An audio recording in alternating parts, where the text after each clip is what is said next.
Now, after 3 defeats in a row, Ruben Amorim is way past asking his Manchester United players to improve. They need to show up against Newcastle. Simple as that. Bruno and Ugarte are both suspended, so more changes are afoot. And for us fans watching, we're beyond tired of seeing them play like amateurs. How much better can they actually play? Generally not sure, but let's run through the team news and the starting 11 ahead of Newcastle for Amorim.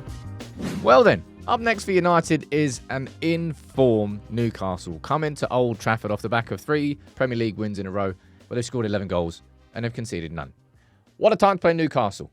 I'm going to run through my starting 11 prediction, team news, all that jazz ahead of kickoff, and you can let me know what you think in the comments below. But after, the week that we just had with Spurs, with Bournemouth, with Wolves, off the back of a City win, yeah, it's tumultuous is the best way to describe it. It's lacking quality. Let's see if these players can respond. As I said, Newcastle coming into this game, they've hit a little bit of form. Villa went down to 10 men, sure, but they still won 3-0. Spanking Ipswich 4-0 away. Spanking Leicester 4-0 at home. They're in form. In terms of their starting 11, this is the 11 that they played against Villa. I think Livramento may have been ill for the game, so he could well come in at right back. But you look at this team, you look across it, I see power. I see pace. Joe Linton is going to cause problems from midfield. That sort of midfielder, whether it's Morgan Rogers at Villa, whether it's, Montez Cunha at Wolves or Joe Linton at Newcastle, United are going to struggle. And of course, you can't ignore their main man. When you look at United, when we haven't right now got a goal scorer, and Isaac is just a phenomenal goal scorer. He's one of the best centre forwards in the Premier League. Now, what I've just realised, which is great. Oh, well done, Sam. Yeah, brilliant. I actually got the starting 11 right for the game. Didn't get a prediction right, though, did I? No, I didn't. So that tells me that Amorim is starting to settle on his team. But what changes will he make for this game? Well, there's going to be 2 that are enforced because you've got Ugarte, who is suspended. And, of course, you've got Bruno Fernandes, who is suspended after that, quite frankly, ridiculous red card against Wolves. 2 enforced changes, and I think he's going to make some more. When I speak about the defence here, I'm going to focus the majority of it around Ahmad. Now, Ahmad has been our best right-side attacking midfielder so far under Amorim, and also our best right wing-back. And in this game, this is my prediction, right? I'll show you the starting 11. Well, I'll show you the whole defence at once. I think he's going to drop Mazraoui back in to be a left-sided centre-back. I think he's going to keep Dalot there, and I think he's going to put Ahmad back into the right wing-back slot.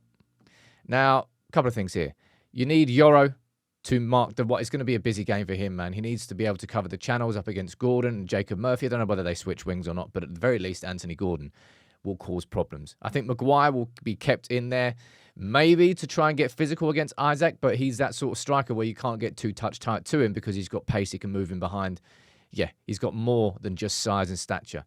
And Mazraoui in for Martinez, again, from the same concept as Yoro on the other side. I would be more confident in Mazraoui being able to cover the channels, which I think will be a problem against Newcastle. And that's why I'm putting Martinez on the bench. Dalot is, you call him the best of the bad bunch at left wing back? I don't really know. But whoever it is, it's just, it's a compromise. And I'm going to bring Ahmad back in as that right wing back. The reason I'm doing that is because I want it to help United in the first phase build-up, building out from the back, right? So far, with Ahmad as right attacking midfielder, he's been the most creative one going forward. I want him to be able to do that from that right wing-back slot. And then instead, have Anthony just ahead of him as one of the 2 inside forwards. Now, that could just change. You could well see Anthony go down there as the right wing-back and Ahmad play further forward. That may well be the case. But given that I've seen Amorim say it once or twice about how Anthony's learning, but he needs to learn more about the defensive side of the game, maybe Amorim's going to trust Ahmad's defensive capabilities more than Anthony, but I'm just speculating here. I think it's one of those. I think it's those 2 on the right-hand side. Who plays deeper? I don't know. In terms of midfield, I think the kind of replacement for Ugarte picks itself for the fact that we don't particularly have any other options. You could play Eriksen there, right? Could do, easily. Collier, I don't even know if he's completely fit yet. I think he's been in a matchday squad or 2. But I'm going to put Casemiro there. It's going to be a tough day for us in that midfield. Bruno Guimaraes, he typically plays more of the central of the three. That's what I thought anyway. There's going to be a lot of movement. That's not going to be a static midfield from Newcastle whatsoever. So Casemiro's going to have to make sure he doesn't get caught out of position. And Mainu is still clearly not 100% there. And that will only come with time and game time. But Ugarte missing is the biggest problem for United in this game. If we're looking at a positive that we can drag out the last 3 losses that we've had in a row, it's probably been Ugarte. He's added something that in that midfield we didn't have without him. And we won't be able to replace that with Casemiro, so we're just going to have to try and cope without it.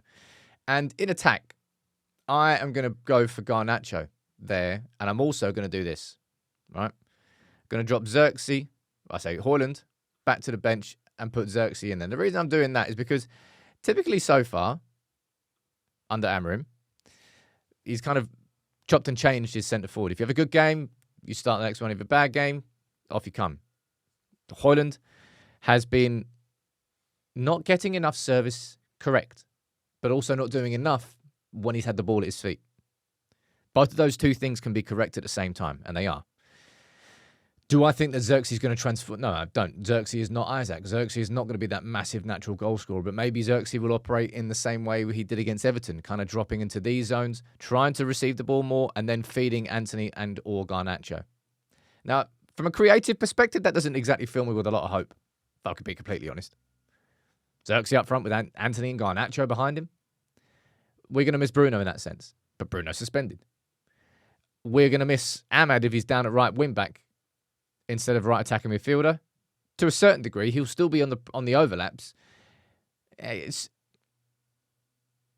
don't know what the best 11 is in this one. If I'm being honest, there's compromises everywhere for the fact that you've got Ugarte and Bruno gone. But even if you had Ugarte and Bruno in the team, you're just compromising when you're looking at the starting 11 now for Amorim. I really realised after that Wolves game, I was like, I don't think it's through a lack of trying. I do think it's a lack of quality. And my prediction for this game, look, Newcastle are banging form. United are down in the dumps. And right now it feels like Old Trafford is more of a hindrance than an asset to these players. Like they get swallowed by the pressures of it. I don't know how to describe it. My prediction for this game, I'm going to go for a 1-1 draw. I don't think United are going to... Well, look, we've had more possession in every game so far because that's part of the Amorim style of actually creating some form of control. But it's a lot of possession without threat. Will that change? I don't think so in this game. Will that change without new signings? No, I don't think so overall, really. But my predictions are 1-1. That's my starting 11. I'm putting Anthony, Garnacho and Xerxes. That's 3 changes up front. Casemiro into midfield. And Ahmad in for, Mazraoui in for Martinez. That's 5 changes from the team that face Wolves. What will be your starting 11? You can let me know in the comments below. But my predictions are 1-1 draw. Let's see how right I am. But I've got to watch this in Portugal with my best mate, Dan, who's a Newcastle fan. Please let me have this. He will rub it in badly. I don't want it. All right. 1-1 is my guess.